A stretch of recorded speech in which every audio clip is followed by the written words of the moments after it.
As far as I can tell, nothing we have today could have been created without writing.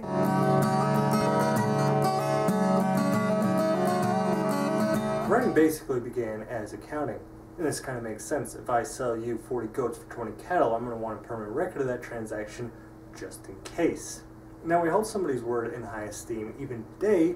Back then, it must have been even more important. The only way to have an accord between two people is if those people kept their word to each other.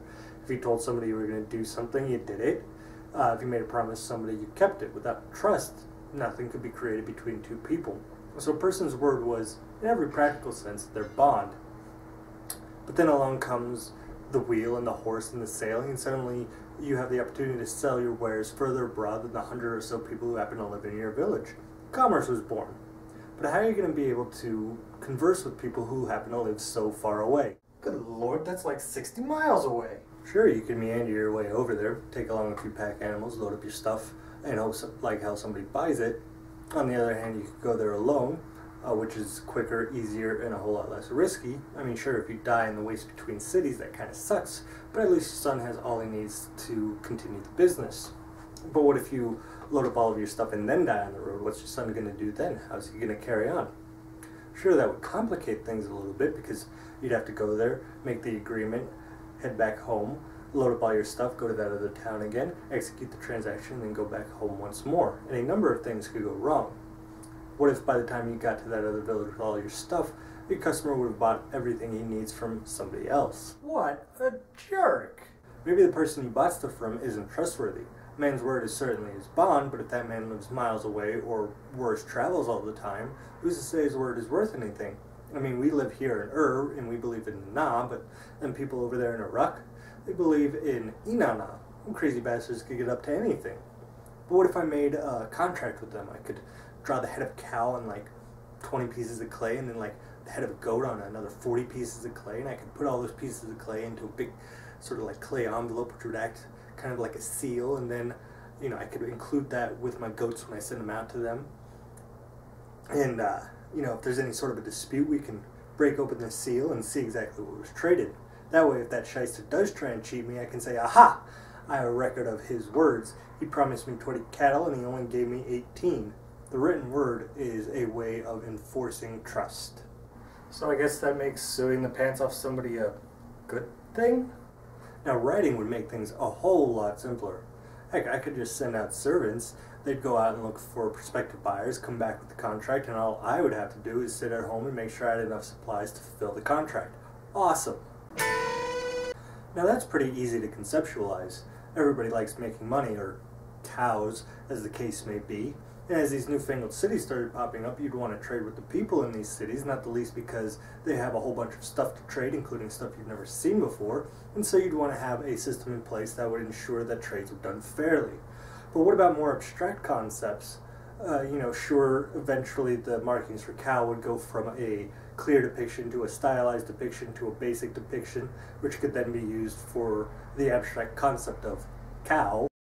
And yeah, you'd have to figure out some symbols for stuff like to, from, sell, market, whatever.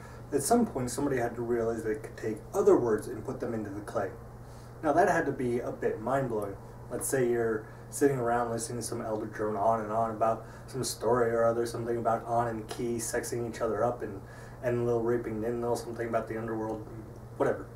But then he starts in on and Na, the god of wisdom and represented by the moon, and how, if we watch his movements through all the various constellations, we can foretell the future. Not actually true.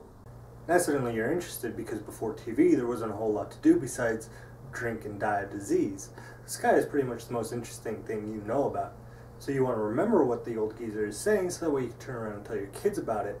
But, you know, with the harvest coming on and trying to make sure your house doesn't collapse, you don't exactly have a whole lot of time to be sitting around memorizing what somebody else says. But what if you could make somebody's words more permanent? I want like your words to be like real, man, like solid, like in my hands, you know? You know, somehow make what they say be imprinted in the clay, kind of like how the traders do.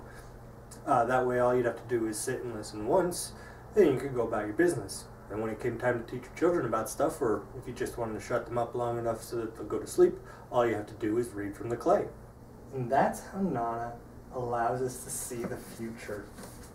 Now, are you asleep yet? No? Now you are. You could take somebody's words, maybe even your own, write them down, and then in 100 years, when you turn to dust, your words would still be around. Your thoughts would continue long after you had died. It wouldn't be immortality, but at least something of you would continue to exist. I like trying to get into the minds of people back when language was first thought up. It gives you an idea of how monumental such a thing was. Without writing, we couldn't have created anything that we call modern society. I'm sure you could teach somebody how to plant crops or learn from your neighbor the best way to build walls for your houses, but all that knowledge is in living minds, in essentially temporary storage. Once somebody dies, that knowledge kind of dies with them. Even if they pass that knowledge on, there's always something lost in translation. You may see something quite clearly, but the person you're trying to teach it to could be struggling with it. They could grasp an idea easily, but all you can do is memorize a few rules of thumb without getting a full conceptualization of the idea. The written word is much more permanent than the spoken word. With it, you can remember things long forgotten, or keep your thoughts alive in the minds of millions. As the late great Carl Sagan said, "What an astonishing thing a book is. It's a flat object made from a tree with flexible parts on which are imprinted lots of funny dark squiggles. But one glance at it, and you're inside the mind of another person. Maybe somebody dead for thousands of years. Across the millennia, an author is speaking clearly and silently inside your head, directly to you. Writing is perhaps the greatest of human inventions, binding together people who never knew each other, citizens of distant epochs. Books break the shackles of time.